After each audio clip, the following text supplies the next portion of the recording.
J'ai empoisonné le café de mon père ce matin-là. Pas assez pour le tuer. Juste pour qu'il vomisse ses secrets devant toute la famille réunie. Ma mère a hurlé en voyant la tasse se renverser, éclaboussant la nappe brodée qu'elle chérissait tant. Mais c'était le début de ma vengeance. Un poison lent qui rongerait leur empire moral bien avant leur chair. Et quand le juge a prononcé son verdict, ce n'était plus leur voix qui résonnait dans la salle d'audience, mais la mienne, forgée dans les abysses de leur trahison. Paris. Cette ville aux façades haussmanniennes impeccables, cache sous ses boulevards larges des fissures profondes, comme celles qui gangrènent les familles bourgeoises. J'y suis né. Dans un appartement du 7e arrondissement, où l'air sent toujours le croquant des croissants et le mensonge des non-dits. Mes parents, Henri et Claire Duval, étaient l'incarnation du rêve français post-guerre, lui. Un notaire respecté qui avait gravi les échelons en falsifiant juste assez de testaments pour s'enrichir sans se salir les mains, elle. Une ancienne professeure de littérature qui avait troqué les vers de Baudelaire contre les ragots des dîners en ville. Ils avaient 2 enfants, mon frère aîné, Laurent, le Golden Boy, et moi, Sophie, la cadette invisible, celle qui payait les factures sans jamais toucher au lustre en cristal. Tout a commencé il y a 5 ans, quand j'ai acheté cette maison à Montmartre. Pas un palais, mais un petit hôtel particulier du 19e siècle. Avec un jardin caché où les roses trémirent défient la gravité des pavés. Je l'ai financé seul, avec les économies de mes nuits blanches en tant que graphiste freelance. Et les heures interminables à négocier des contrats pour des marques qui me traitaient comme une ombre. Laurent, lui, avait dilapidé son héritage précoce en fêtes arrosées et en investissements foireux ou une start-up de vin bio qui s'était avérée être un château de cartes imbibé de Bordeaux frelaté. Quand il a débarqué chez mes parents, la queue entre les jambes, suppliant pour un coup de pouce. Ils ont eu cette idée géniale, ma maison. C'est ton devoir moral. Sophie, m'a dit ma mère au téléphone. Sa voix mielleuse comme un pastis trop sucré. Laurent est ton frère. La famille. C'est sacré en France. Non. Pense à ce que les gens diraient si tu refusais. Je me souviens de ce coup de fil comme si c'était hier. J'étais dans mon bureau improvisé, entouré de croquis inachevés et d'une tasse de thé froid. Le soleil couchant filtrant à travers les volets mi-clos. Devoir moral, ai-je répété. La gorge serrée par un rire qui n'est jamais sorti. Ils avaient déjà tout planifié, un prêt familial. Soi-disant. Mais en réalité une donation déguisée. Laurent s'installerait avec sa nouvelle femme. Une influenceuse ratée qui postait des selfies filtrés depuis des yachts empruntés. Et je quoi? Je retournerai dans leur grenier. Arranger leurs vieux dossiers jaunis? J'ai raccroché sans un mot. Mais les graines de la rancune avaient déjà germé. Tordues comme les racines des platanes le long de la Seine. Les semaines suivantes ont été un supplice calculé. Ils m'ont bombardé de messages, des photos de Laurent malade d'inquiétude. Des citations bibliques détournées au honore ton père et ta mère et même une lettre manuscrite de mon père, où il évoquait l'héritage spirituel que je devais préserver. J'ai essayé de raisonner. De leur rappeler que cette maison était mon refuge. Le seul endroit où je pouvais respirer sans sentir leur ombre. Tu es égoïste, Sophie, a répliqué ma mère lors d'un dîner forcé au café de Flore. Autour de nous, les intellectuels sirotaient leurs espressos en débattant de Sartre. Indifférents à notre drame familial qui puait le ressentiment bourgeois. Laurent, vautré sur la banquette de velours, hochait la tête avec un sourire carnassier, frangine. C'est juste une baraque. T'en trouveras une autre. Égoïste. Ce mot m'a transpercé comme un coup de stylet. Égoïste? Moi qui avais renoncé à des voyages en Italie pour payer les études de Laurent? Égoïste? Moi qui avais couvert ses dettes de jeu au casino de Deauville. Prétextant un emprunt amical? Non. C'étaient eux les parasites. Ces vampires du devoir filial qui suçaient la moelle de leurs enfants pour gonfler leur ego patriarcal. Ce soir-là, en rentrant chez moi, j'ai ouvert une bouteille de Châteauneuf du Pape volée à la cave de mon père, un millésime 1982. Fruité et corsé comme leur hypocrisie. J'ai bu jusqu'à l'aube, imaginant des scénarios où je les regardais s'effondrer. Leurs masques de vertu tombant comme des feuilles mortes sur le trottoir mouillé de la rue Le Pic. Mais la vraie tempête a éclaté 6 mois plus tard, quand ils ont passé à l'attaque légale. Mon père, avec son réseau de notaires véreux, a rédigé un document bidon, une promesse de donation que j'aurais soi-disant signé lors d'un Noël pluvieux. Des années plus tôt. C'était pour la famille, insistait-il, les yeux fuyant derrière ses lunettes à monture d'écaille. Ils m'ont convoqué chez eux, dans ce salon aux meubles Louis-Philippe qui sentait la cire d'abeille et la fausse piété. Laurent était là, avec sa femme, qui mâchonnait un biscuit en scrollant son téléphone. Signe. Sophie. Et on oublie tout, a dit ma mère, posant le papier sur la table comme une sentence de guillotine. J'ai refusé. Pas un cri. Pas de scène, juste un nom sec. Comme un claquement de porte. Leur fureur a été immédiate, des appels incessants. Des lettres recommandées. Et enfin, la menace du tribunal.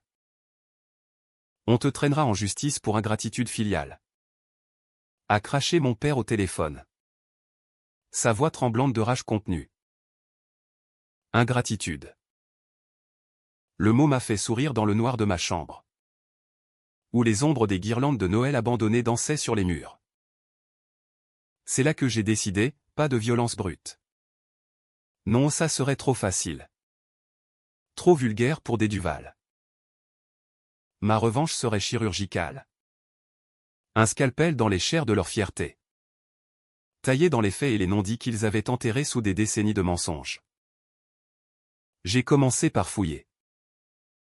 Des nuits entières passées à scanner les vieux cartons dans le grenier familial, que j'avais accès grâce à une clé que ma mère m'avait confiée pour les urgences. Là, au milieu de factures jaunies et de photos fanées, j'ai trouvé le filon, les lettres de mon grand-père.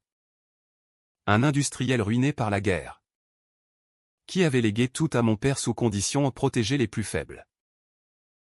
Mais Henri Duval avait détourné l'héritage, favorisant Laurent dès le berceau, me reléguant à des miettes. Pire, des preuves de fraude notariale. Des chèques falsifiés pour couvrir les dettes de jeu de mon père lui-même, masqués sous des donations fictives. Et Laurent? Oh. Mon cher frère avait un petit secret, une liaison avec la secrétaire de mon père, enceinte et abandonnée, qui avait touché un arrangement silencieux payé par ma future maison hypothéquée. Chaque découverte était une lame qui s'enfonçait plus profond dans ma poitrine, mais aussi dans leur armure. Je compilais tout, copie certifiée, témoignages discrets d'anciens employés. Même un enregistrement volé d'une conversation où mon père ricanait, Sophie paiera toujours pour nous. C'est la loi du sang. La loi du sang. En France, où le code civil est une bible laïque, cette loi-là allait se retourner contre eux comme un boomerang empoisonné. Au fur et à mesure, je sentais ma peau se durcir, comme celle d'un reptile qui mue pour survivre. Mes amis, ces rares âmes qui restaient après des années de solitude auto-imposée, me regardaient avec une inquiétude mêlée d'admiration.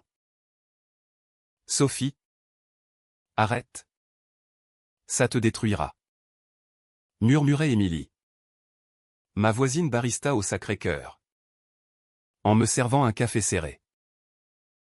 Mais je ne pouvais pas arrêter. C'était comme si la maison elle-même me chuchotait, « Protège-moi. » Ou ils nous avaleront tous les deux. Les nuits. Je marchais dans les rues de Montmartre. L'air chargé d'odeurs de friture et de peinture fraîche. Imaginant le jour où je les verrais supplier. Pas de larmes.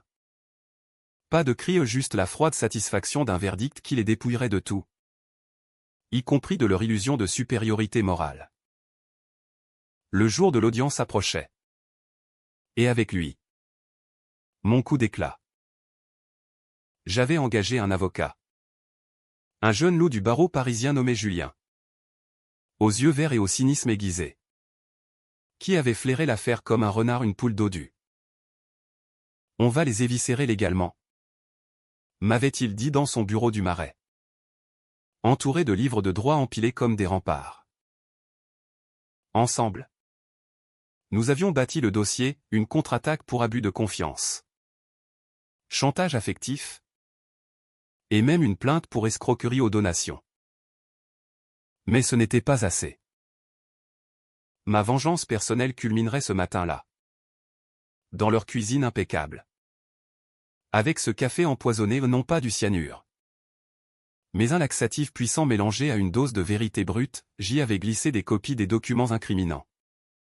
Pliées dans la soucoupe. Prêtes à être découvertes quand la purge intestinale commencerait. J'ai sonné à leur porte à l'aube. Le cœur battant comme un tambour de la garde républicaine. Ma mère a ouvert. Encore en peignoir de soie. Les cheveux en désordre ou une rare vulnérabilité qu'elle cachait d'habitude sous des chignons impeccables. Sophie? Qu'est-ce que tu fais là si tôt? J'ai souri. Tendant la thermos fumante. Un café de la réconciliation. Maman. Pour la famille.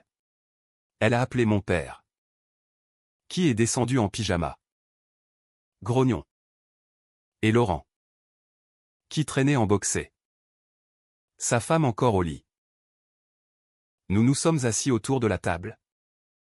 L'air lourd de non-dit. Et j'ai servi, noir pour lui. Sucré pour elle. Amer pour tous. Les premiers signes sont venus vite, mon père a pâli. Portant la tasse à ses lèvres avec suspicion.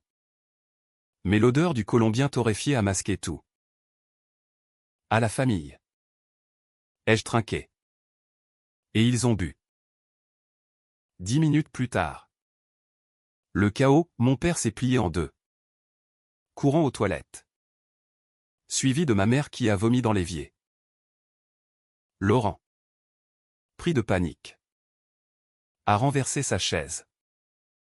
Hurlant, « Qu'est-ce que t'as mis là-dedans? Salope !»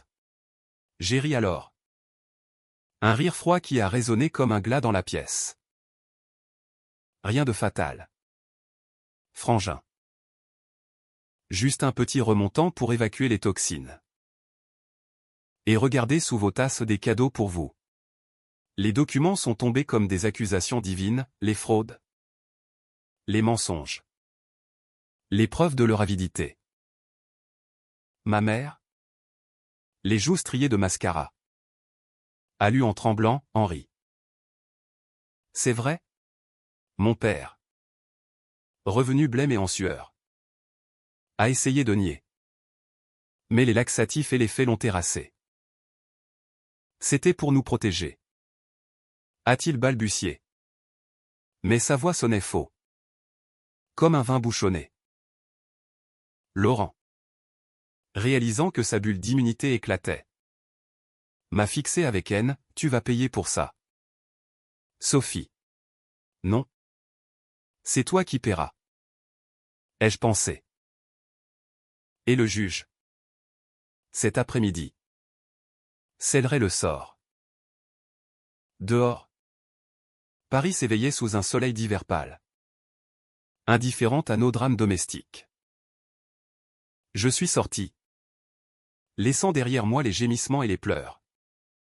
Le goût de la victoire amère sur la langue. La cour était à 2 pas. Et avec elle. La fin de leur règne. Mais au fond de moi. Je savais que la vraie punition ne viendrait pas des lois ou elle viendrait de l'intérieur. De la pourriture qu'ils s'étaient infligée mutuellement en me sacrifiant sur l'autel de leur devoir moral. L'audience s'est ouverte sous les hauts plafonds voûtés du tribunal de la Seine, où l'odeur de vieux bois ciré se mêle à celle de l'angoisse humaine. J'étais assise au banc des plaignants. Julien à mes côtés. Son stylo grattant furieusement des notes comme un scarabée sur une feuille morte. En face, mes parents et Laurent. Flanqués d'un avocat aux tempes grisonnantes qui puait l'arrogance notariale. Ma mère évitait mon regard, triturant son alliance en or comme si elle pouvait la fondre par la friction. Mon père, droit comme un i, feignait la dignité. Mais je voyais la sueur perler sur son front. Vestige du café maudit. Laurent, lui, me fusillait des yeux. Sa mâchoire crispée trahissant la fureur d'un enfant gâté privé de son jouet. Le juge, une femme d'une cinquantaine d'années nommée Madame Lefebvre, aux lunettes rondes et au chignon sévère, a tapoté son marteau pour imposer le silence. Affaire Duval contre Duval, a-t-elle annoncé d'une voix qui claquait comme un fouet. Ironie du sort, nous portions tous le même nom. Mais ce jour-là, il pesait comme une chaîne. Julien s'est levé le premier, déroulant notre dossier avec la précision d'un chirurgien. Votre honneur. Mes clients, pardon. Ma cliente fait l'objet d'une tentative d'extorsion déguisée en donation familiale. Les documents produits par les défendeurs sont frauduleux. Et nous avons les preuves irréfutables d'un pattern d'abus au sein de cette famille. Les murmures ont enflé dans la salle, où des journalistes du Figaro et du Monde griffonnaient déjà, flairant le scandale juteux d'une dynastie bourgeoise en déliquescence. Mon père a bondi, objection. C'est une calomnie. Mais Madame Lefebvre l'a recadré d'un regard qui aurait figé le trafic sur les Champs-Élysées. Puis vint le tour de leur avocat. Maître Bertrand, qui a déballé leur rengaine, le devoir moral. Les liens du sang. Et cette fameuse promesse de donation que j'aurais signée sous l'emprise de l'alcool festif. Mademoiselle Duval a toujours su que la famille passe avant les caprices individuels. A-t-il péroré, me désignant comme une adolescente rebelle plutôt qu'une femme de 35 ans spoliée. J'ai senti la bile monter. Mais j'ai serré les poings sous la table, mes ongles s'enfonçant dans les paumes jusqu'au sang. Caprice ? Ma maison n'était pas un caprice, c'était mon bastion. Forgé brique par brique avec des nuits sans sommeil et des rêves reportés.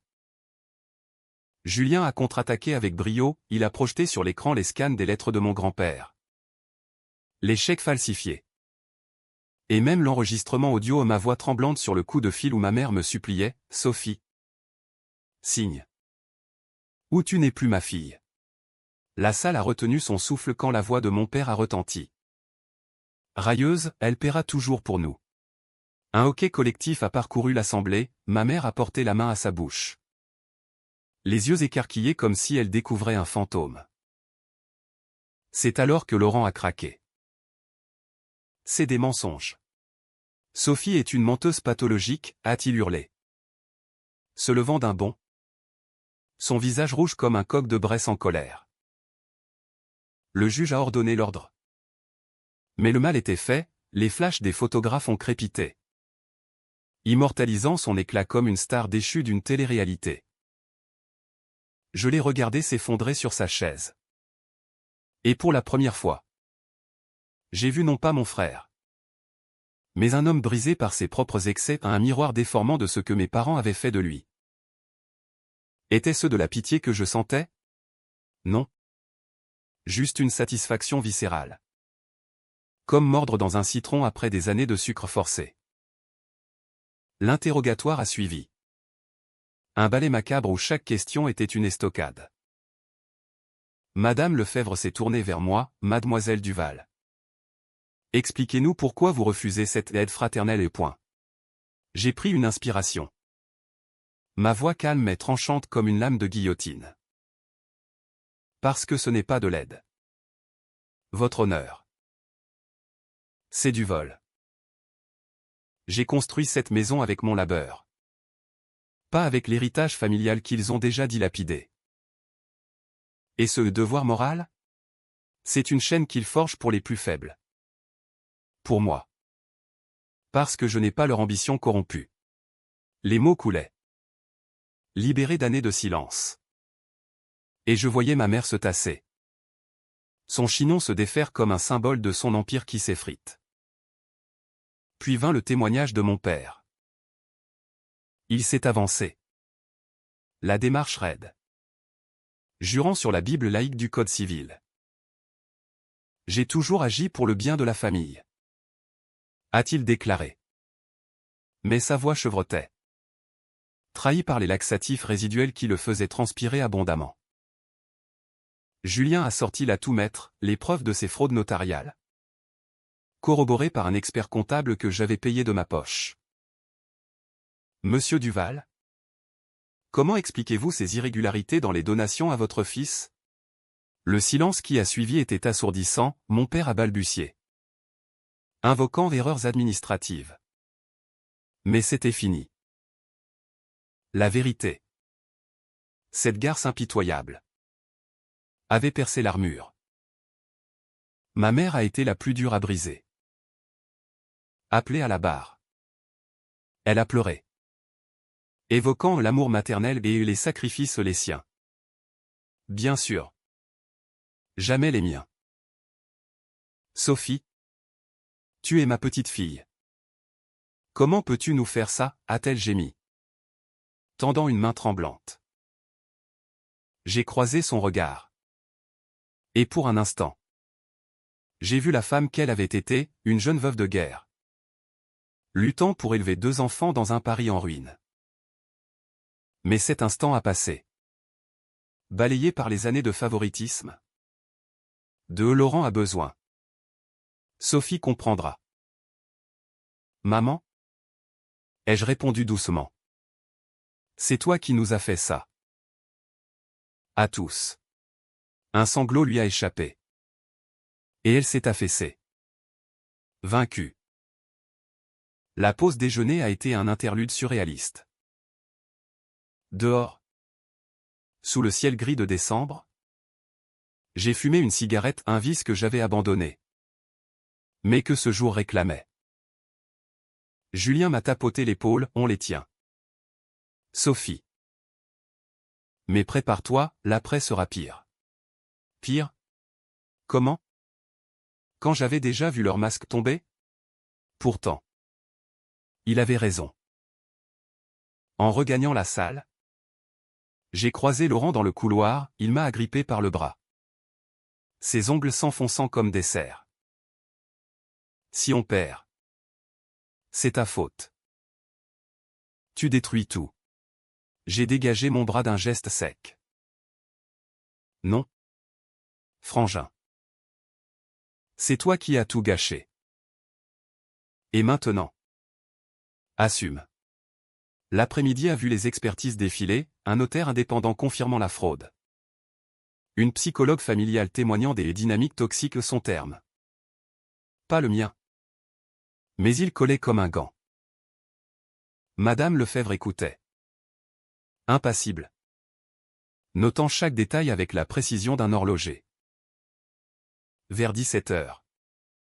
Alors que le soleil déclinait derrière les vitraux. Elle a suspendu la séance, reprise demain pour délibérer.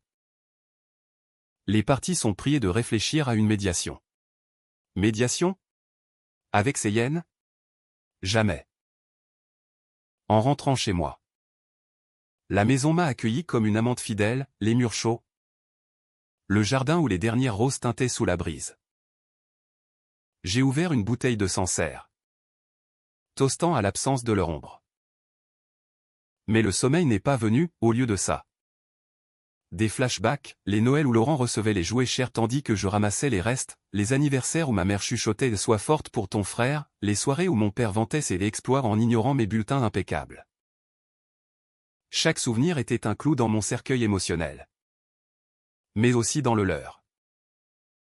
Le lendemain. La salle était bondée, curieux. Reporters. Même une cousine éloignée venue gogasser. Madame Lefebvre a repris la parole. Sa voix résonnant comme un oracle. Après examen des pièces. Le tribunal déclare les demandes des défendeurs irrecevables. Les documents sont nuls et non avenus. De plus, une enquête pour abus de confiance est ouverte contre Monsieur Henri Duval. Un murmure a enflé, mon père s'est décomposé. Ma mère a étouffé un cri. Laurent a juré entre ses dents. Mais le juge n'avait pas fini. Se tournant vers moi. Elle a ajouté, Mademoiselle Duval. Le tribunal reconnaît votre droit de propriété intégrale. Et note que ce devoir moral invoqué n'a aucune valeur légale face à la loi. La famille n'est pas une prison. Ces mots « la famille n'est pas une prison » ont été mon triomphe. J'ai senti les larmes monter. Pas de joie. Mais de libération brute. Comme un abcès qui crève. Julien m'a serré la main, dehors. Les flashs ont crépité à nouveau. Mais la vengeance ne s'arrêtait pas là. En sortant, j'ai glissé à mon père. Blême comme un linceul, le café n'était que le début. Papa.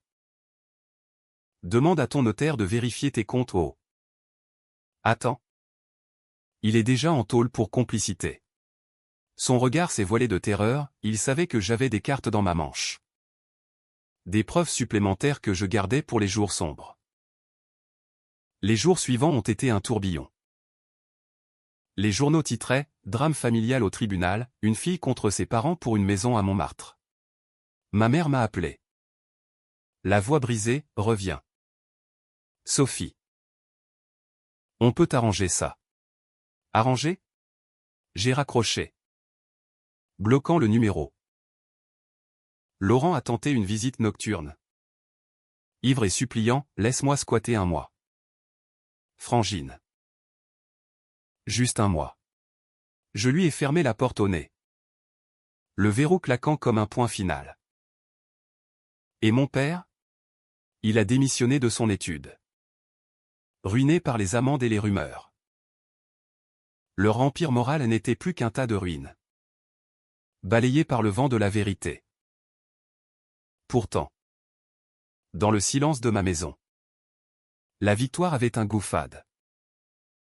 Était-ce ça? La revanche? Une coquille vide. Où l'amour filial gisait en lambeaux? J'ai marché jusqu'au Sacré-Cœur. Dominant la ville qui scintillait comme un joyau terni. Paris. Impitoyable et belle. M'avait vu naître et renaître. Mais au fond, je me demandais, qui étais-je devenu? Une justicière? Ou juste une autre Duval? Forgée dans le même feu destructeur? Les mois qui ont suivi le verdict ont été une lente déconstruction. Comme si le tribunal n'avait pas seulement jugé des documents, mais disséqué l'âme de notre lignée. J'ai repris le fil de ma vie à Montmartre. Mais les ombres s'attardaient, un appel anonyme de Laurent. Un bouquet de fleurs flétries sur mon perron aux signatures de ma mère. Avec une carte larmoyante, pardonne. Ma chérie. C'était pour le bien de tous. Le bien de tous. Ces mots me hantaient. Rebondissant dans les pièces vides de la maison comme des échos d'un opéra tragique de Verdi. J'ai décidé de creuser plus profond. Non par soif de sang, mais par nécessité de cautériser la plaie. Julien m'avait mis en garde, leurs avocats pourraient contre-attaquer. Sophie. Fouille tout. Alors j'ai loué un bureau minuscule dans le Marais. Un antre au mur nu où je passais des nuits à décortiquer des archives numériques volées à l'étude de mon père.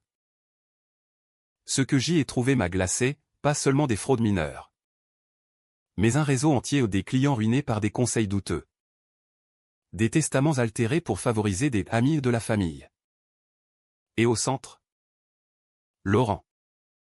Impliqué dans un blanchiment d'argent via sa défunte start-up. Mon frère n'était pas une victime, il était un rouage. Un complice consentant qui avait vendu son âme pour un lifestyle instagrammable. Cette révélation m'a frappé comme un uppercut au foie. Je me suis effondré sur le sol du bureau, entouré de papiers qui volaient comme des corbeaux affamés. Pourquoi? Pourquoi Laurent? Ce garçon que j'avais protégé des brutes à l'école. Avait-il choisi ce chemin? Était-ce l'amour toxique de nos parents, qui l'avait élevé comme un prince pour mieux le briser? Ou juste la paresse humaine? Cette inclination française pour le moindre effort, masquée derrière des excuses philosophiques? J'ai pleuré alors. Non pour lui, mais pour l'illusion que j'avais chérie, celle d'une famille réparable. D'un pardon possible sous les platanes de Saint-Germain. Mais les larmes ont séché vite, remplacées par une résolution d'acier. Ma revanche ne s'arrêterait pas au tribunal, elle s'étendrait comme une toile d'araignée, piégeant chacun dans ses propres mensonges. J'ai contacté une journaliste du Canard enchaîné. Une plume acérée nommée Isabelle, qui avait couvert l'affaire et flairé le scoop. Donnez-moi du croustillant. Sophie, m'a-t-elle dit au téléphone. Sa voix rauque de fumeuse invétérée. J'ai lâché des bribes, les noms des clients floués. Les dates des transferts suspects. Anonyme pour l'instant. Ai-je négocié? Le lendemain. Les premières fuites, un article assassiné sur les Duval. Notaire de l'ombre. Avec des caricatures hilarantes de mon père en vampire suceur d'héritage. La panique chez eux a été délicieuse à distance. Ma mère m'a bombardé de SMS, qu'est-ce que c'est que ces horreurs dans le journal? Appelle-moi. Je n'ai pas répondu, préférant observer depuis mon jardin, où les roses printanières éclataient en un rouge accusateur. Laurent a tenté une confrontation physique, il s'est pointé un soir. Sa voiture de location une Peugeot cabossée. Loin de ces Mercedes d'antan garées en double fil. T'es une traîtresse. Sophie. T'as vendu la famille aux chiens de presse. J'ai ouvert la porte juste assez pour le toiser. La famille? Elle n'existe plus. Laurent. Tu l'as tué avec tes dettes et tes mensonges. Il a levé la main, hésitant, puis l'a rabaissée, vaincu par sa propre lâcheté. J'ai besoin d'argent. La banque me lâche. J'ai claqué la porte. Mais pas avant de glisser une enveloppe sous la fente, dedans. Une photocopie de ces transactions illégales. Avec un post-it, assume. Où je balance tout. Mon père, lui, a sombré dans un silence radio, brisé par une enquête de la Chambre des notaires. J'ai appris par Émilie, qui avait des oreilles partout dans le quartier, qu'il passait ses journées dans un café du 7e, fixant son verre de calva sans le boire. Un soir, poussé par le désespoir, il m'a écrit une lettre postée, comme au bon vieux temps, avec un timbre oblitéré à la main tremblante. Sophie, j'ai péché par ambition. Pardonne ton vieux père. Viens dîner. Comme avant. Comme avant. Ces mots m'ont tordu les tripes, j'ai failli craquer. Imaginant un retour au dîner du dimanche. Avec du bœuf bourguignon et des rires forcés. Mais j'ai brûlé la lettre dans le jardin. Les flammes dansant comme des diables sur les pétales. Au lieu de ça, j'ai accéléré le tempo. Avec l'aide d'Isabelle, j'ai orchestré une série d'articles, d'abord sur les fraudes, puis sur les dynamiques familiales toxiques. En m'inspirant de cas célèbres comme ceux des familles Arnaud ou Pinault, où l'héritage ronge les liens. La revanche d'une fille spoliée. Titrait Le Monde. Avec ma silhouette floue en photo, anonymat respecté. Mais impact maximal. Les réseaux sociaux s'enflammaient, devoir moral mon cul. Sophie la vengeresse. Des femmes m'écrivaient. Des histoires similaires de mères manipulatrices et de frères ingrats. Pour la première fois, Je me sentais vu. Non comme la cadette effacée, mais comme une voix. Une lame dans la chair du patriarcat français. Mais la solitude rôdait. Julien, avec qui j'avais partagé des verres tardifs au comptoir. C'est éloigné, c'est trop intense. Sophie. Tu vas te consumer. Il avait raison, mes nuits étaient hantées par des rêves où je signais la donation. Perdant tout. Ou pire. Où je les tuais vraiment. Leurs corps inertes sur le carrelage de la cuisine. Je consultais une psy. Une femme d'une sagesse cartésienne. Qui disséquait mes motivations, la vengeance est un miroir. Sophie. Elle reflète tes peurs autant que leurs fautes. Peur? Oui. Celle d'être comme eux froide. Calculatrice. Prête à sacrifier l'amour pour le contrôle. Un week-end. J'ai craqué et rendu visite à ma mère. Pas par faiblesse, mais pour clore le chapitre. Elle habitait encore l'appartement du 7e. Mais le luxe avait fané, rideau tiré. Vaisselle sale dans l'évier. Elle m'a accueilli avec un thé faible. Les yeux gonflés. Assieds-toi. Ma fille. Nous avons parlé, vraiment parlé. Pour la première fois. Pourquoi Laurent? Toujours Laurent, ai-je demandé. Elle a soupiré. Un son comme un vent d'automne. Il ressemblait à ton père jeune, fragile. Ambitieux. Toi. Tu étais forte. Trop forte. Forte. Le compliment empoisonné. J'ai tendu la main, ça s'arrête ici. Maman. Pas de pardon. Mais une trêve. Elle a hoché la tête. Et pour un instant. J'ai vu une lueur pas d'amour. Mais de reconnaissance. De retour à Montmartre. J'ai organisé une fête, Émilie. Des collègues freelance. Du vin de Loire et de la musique de Piaf hurlant au nom. Je ne regrette rien. C'était ma renaissance. Un rituel païen sous les étoiles. Mais au milieu des rires. Mon téléphone a vibré, un message de Laurent. Je pars en Amérique du Sud. Ne cherche pas à savoir. Parti. Comme un lâche. J'ai souri. Effaçant le numéro. La toile se resserrait, il emportait ses démons avec lui. Pourtant. Le vrai coup de grâce vint d'une source inattendue, un client floué de mon père. Un retraité de province. Qui m'a contacté via Isabelle. Votre histoire m'a donné du courage. A-t-il dit. Ensemble. Nous avons lancé une plainte collective. Un raz-de-marée judiciaire qui a englouti l'étude du Val. Mon père a été radié.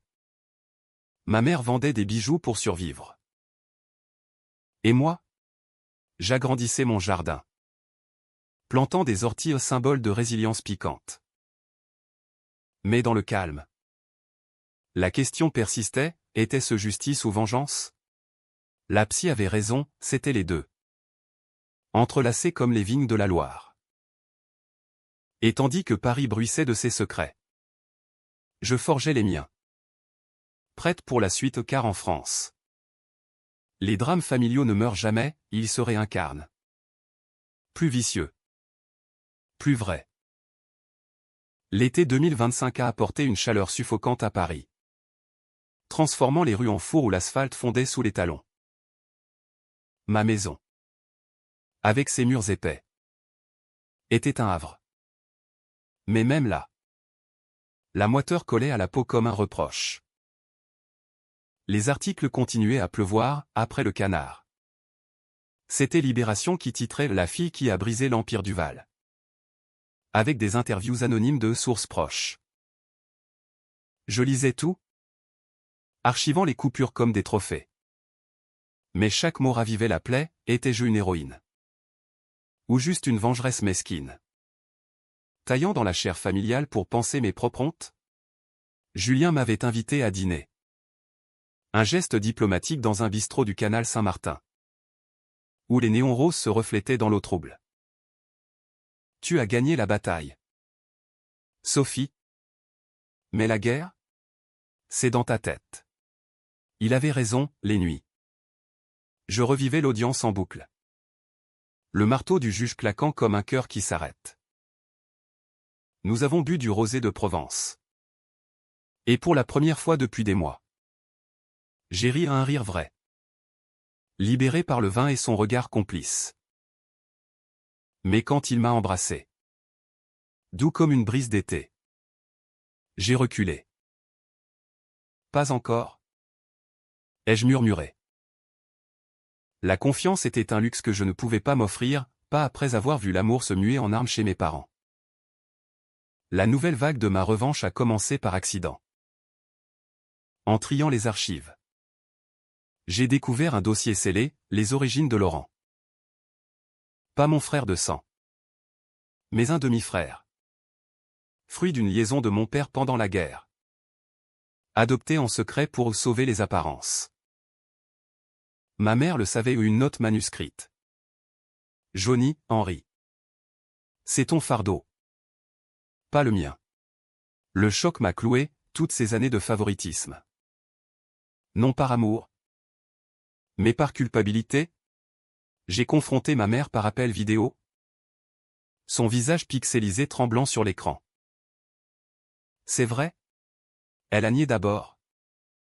Puis avoué dans un sanglot, pour l'union sacrée. Sophie. La famille. C'est ce qu'on fabrique. Non. Fabriqué.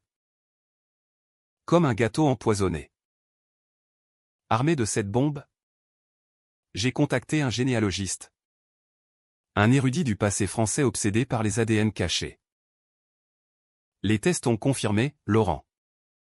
48% d'ascendance italienne. Pas du tout le pur sang gaulois qu'il se vantait d'être. J'aurais pu le balancer à la presse. Le réduire en miettes publiques. Mais non, la vengeance devait être intime. Un poison lent. Je lui ai envoyé les résultats par courrier.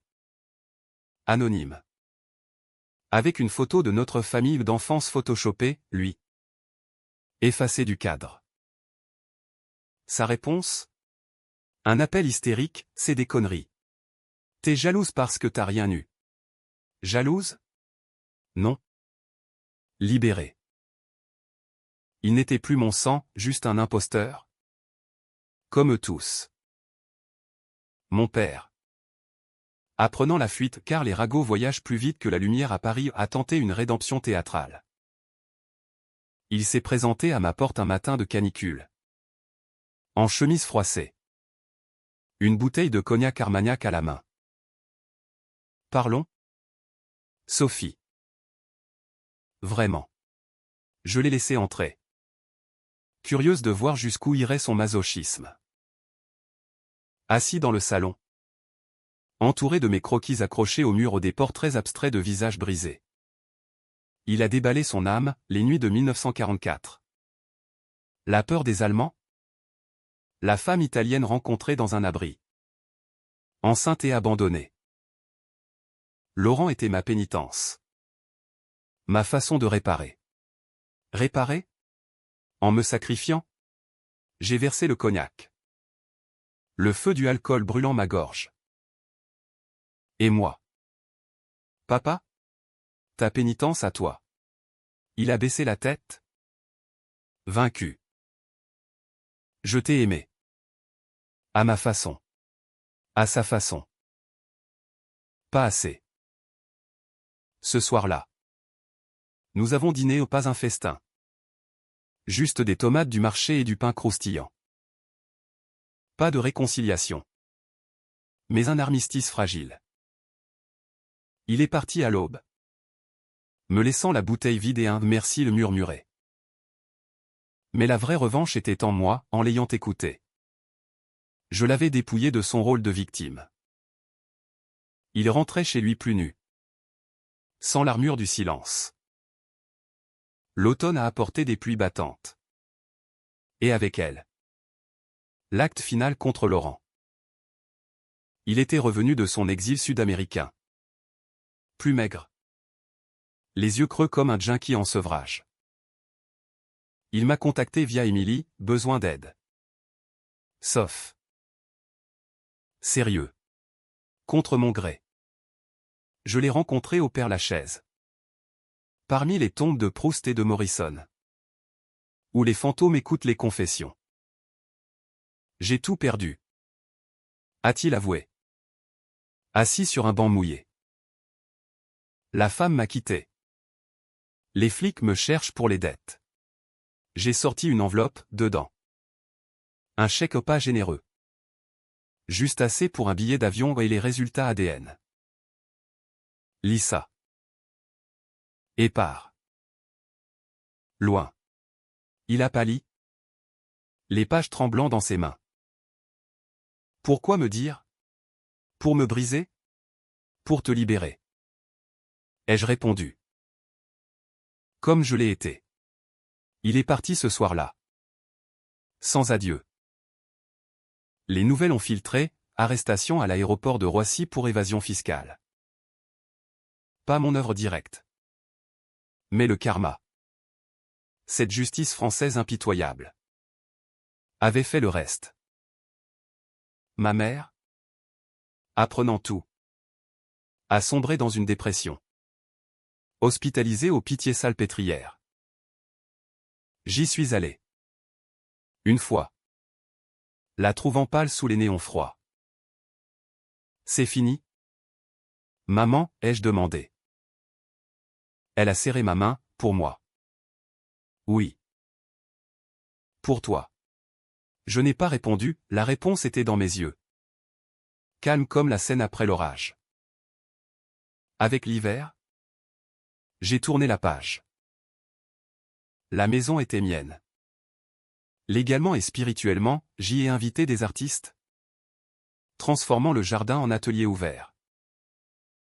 Julien est revenu. Doucement. Nos dîners passant de diplomatique à tendre. Tu es prête? A-t-il demandé un soir. Sous les lumières de la tour Eiffel scintillant au loin. Pourquoi? Pour vivre? Pas survivre. J'ai souri. L'embrassant enfin. La vengeance m'avait forgé. Mais ne me définirait plus. Pourtant. Dans les moments de doute, je repensais au juge Lefebvre, la famille n'est pas une prison. Vrai. Mais les cicatrices? Elles guident. Comme des tatouages invisibles. Et Paris. Témoin éternel. Continuer son ballet. Indifférente à mes victoires et mes pertes. Noël approchait. Et Paris se parait de guirlandes criardes. Comme pour moquer les cœurs en deuil. Ma maison. Illuminée de bougies discrètes. Contrastait avec le vacarme festif de Montmartre, les touristes ivres chantant un petit Papa Noël sous une neige artificielle qui fondait sur les pavés. J'avais refusé les invitations familiales où il n'y en avait pas. De toute façon en préférant une solitude choisie. Rythmée par le tic-tac d'une horloge ancienne héritée. 2. Ironie du sort. La presse avait perdu l'intérêt, après le buzz. Le scandale Duval n'était plus qu'un fait divers jauni. Mais pour moi, c'était vivant. Pulsant comme une veine ouverte. Un matin. Une lettre est arrivée, de mon père. Cachetée d'un seau brisé. Sophie. Je pars en maison de retraite. Vends l'appartement du 7e si tu veux. Tout à toi. Tout à moi. Ces mots? Jadis un rêve. Sonnet creux. J'ai vendu l'appartement pas par avidité. Mais pour clore, un couple de jeunes professeurs. Ravis du cachet haussmannien. M'ont offert un prix juste. L'argent? Investi dans une fondation pour les victimes de fraude familiale. Un geste altruiste qui me rachetait aux yeux du miroir. Ma mère, sortie de l'hôpital, vivait désormais dans un studio modeste à Belleville, entourée de livres qu'elle relisait comme des exorcismes. Elle m'a invité à thé. Un rituel fragile. J'ai relu Madame Bovary. A-t-elle dit, les mains tremblantes sur la tasse. Emma était comme moi, piégée par ses illusions. J'ai hoché la tête, écoutant sans juger. Et Laurent, ai-je demandé. En prison provisoire. Il nie tout. Silence. Puis, veux-tu que je témoigne contre lui? Elle a secoué la tête, non. Laisse-le porter son fardeau. Pour la première fois. Je l'ai vu non comme une marâtre, mais comme une femme brisée par le même système qu'elle avait perpétué. Julien et moi. Nous avancions, des week-ends à Deauville, où le vent s'allait chasser les fantômes, des nuits où je lui confiais mes doutes. Sa présence un baume sur les cicatrices. Tu n'es pas tes parents. Sophie, murmurait-il, traçant des cercles sur mon dos. Vrai. Mais leurs échos persistaient, dans mes colères soudaines. Dans ma méfiance instinctive. La psy, avec son accent alsacien rassurant, creusait, la revanche était ta armure. À quoi la remplaces-tu? À l'acceptation? Peut-être. J'ai commencé un journal. Des pages noircies de rage puis de gratitude, pour la maison. Pour les amis. Pour cette liberté âprement gagnée. Le point de rupture ou de suture vint avec l'enquête sur Laurent. Convoqué comme témoin. J'ai marché jusqu'au palais de justice sous une pluie fine. Le col relevé contre le froid. La salle d'interrogatoire puait le tabac froid et le désespoir, Laurent. Menotté. M'a fixé d'un regard qui n'était plus haineux, mais suppliant. Sauf. Dis-leur que c'est pas moi. Les transferts? C'était papa. J'ai hésité. Le cœur serré comme un poing. Pourquoi devrais-je? Il a baissé la tête, parce que t'es ma sœur. Malgré tout. Malgré tout. Ces mots ont fissuré ma carapace, j'ai témoigné la vérité ou sa complicité. Mais aussi celle de mon père? Un équilibre cruel qui le condamnait sans le détruire totalement. Dehors. La pluie avait cessé, un arc-en-ciel pâle enjambait la scène. Symbole cliché mais poignant. Julien m'attendait. Un café chaud à la main. C'était dur. Nécessaire. Nous avons marché le long des quais, passant devant les bouquinistes qui vendaient des éditions rares de Hugo ou Les Misérables. Ironiquement. Et maintenant, a-t-il demandé. Maintenant. Je vis. Le printemps a fleuri tard. Mais avec force, des crocus dans mon jardin. Des contrats freelance qui affluaient. Inspirés par mon histoire. Isabelle m'a proposé un livre, ton témoignage. Sophie. Pour les autres. J'ai accepté. Les mots coulant comme une catharsis. Écrire m'a guéri, dépeindre les Duval non comme des monstres, mais comme des humains faillibles. Produit d'une société française où le devoir étouffe l'individu. Le manuscrit. Brut et honnête. A trouvé un éditeur chez Gallimard, la couverture. Une maison sous orage. Promettait des tempêtes intimes. La sortie du livre a ravivé les braises. Ma mère a acheté un exemplaire. Soulignant des passages, c'est beau. Ma fille. Triste. Mais beau. Mon père. Depuis sa retraite provençale. M'a envoyé une carte, fier de toi. Enfin. Faux. Peut-être. Mais suffisant. Laurent. Libéré sous caution. M'a écrit de Colombie, j'assume. Merci pour le chèque. Pas de pardon. Mais une paix armistice. Avec l'été. Julien et moi avons voyagé, la Provence. Ces champs de lavande qui sentaient la Renaissance. Là. Sous un olivier centenaire. Il m'a demandé, veux-tu construire avec moi? Une maison? Non. Une vie. J'ai dit oui. Les larmes aux yeux, pas de joie forcée. Mais d'une émotion pure. Rare comme un vin millésimé. Pourtant. La psychologie de la revanche ne s'efface pas, elle mute. Dans les moments calmes. Je sens encore le poison, une vigilance aiguisée. Une empathie sélective. Mais c'est mon armure. Forgée dans le feu du tribunal. Affinée par les ans. Paris. Ma ville-prison devenue alliée. Bourdonne de nouveaux drames, le mien est clos. Un chapitre gravé dans le marbre de la mémoire. 2 ans ont passé depuis le verdict. Et Paris a changé, les JO de 2024 ont laissé des cicatrices d'asphalte neuf. Mais les âmes, elles, gardent leur bosse. Ma maison à Montmartre est un sanctuaire vivant, le jardin déborde de roses et d'herbes folles. Un atelier où je peins désormais. Transformant la rage en toiles abstraites des éclats de bleu Seine et de rouge colère. Vendu dans des galeries du Marais. Le livre s'est bien vendu. Un best-seller discret qui a inspiré des débats à la radio, le devoir filial. Mythe ou chaîne? J'y ai participé une fois. La voix ferme. Évoquant non la haine. Mais la résilience française. Cette capacité à renaître des cendres comme Phénix après Waterloo.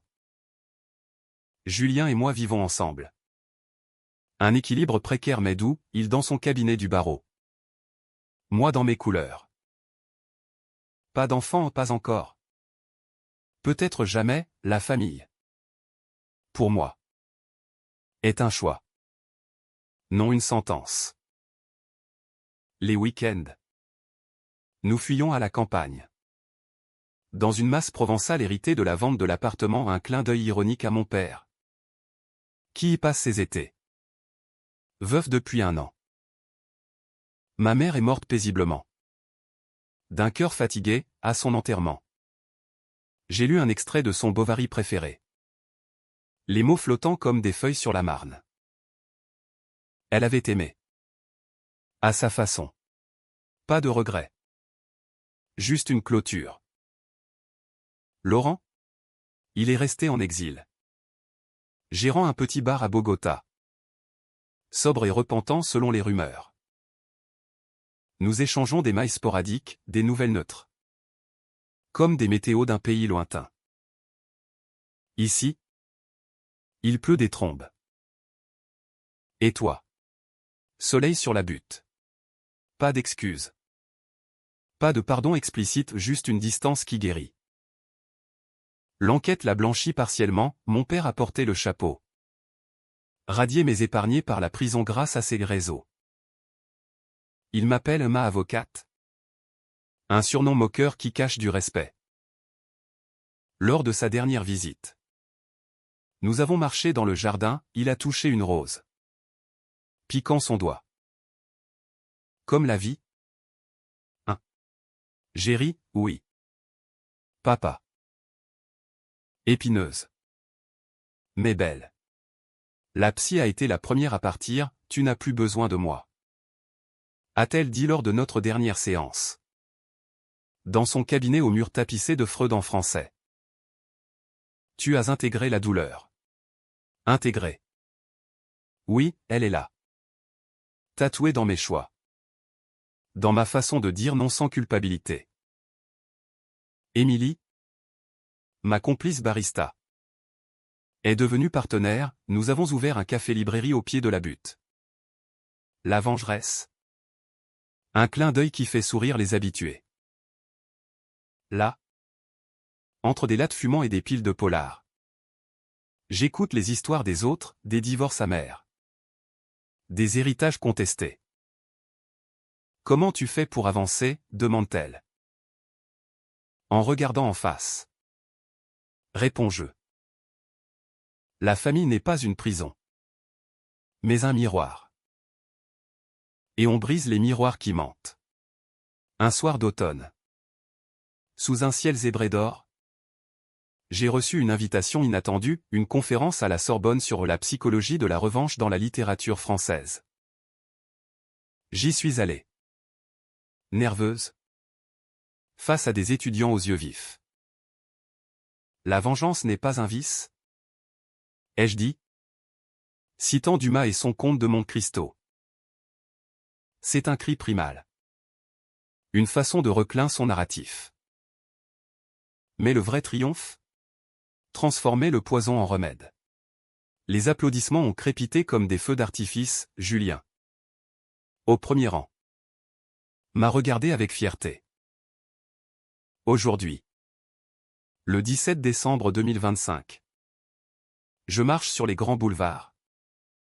L'air chargé de marron chaud et de promesses hivernales. La ville pulse. Indifférente à mes chapitres clos. Derrière moi. Une vie de chaîne brisée, devant. Un horizon ouvert. Où le devoir moral n'est plus un fardeau. Mais un choix. Mes parents m'ont appris la trahison, le juge.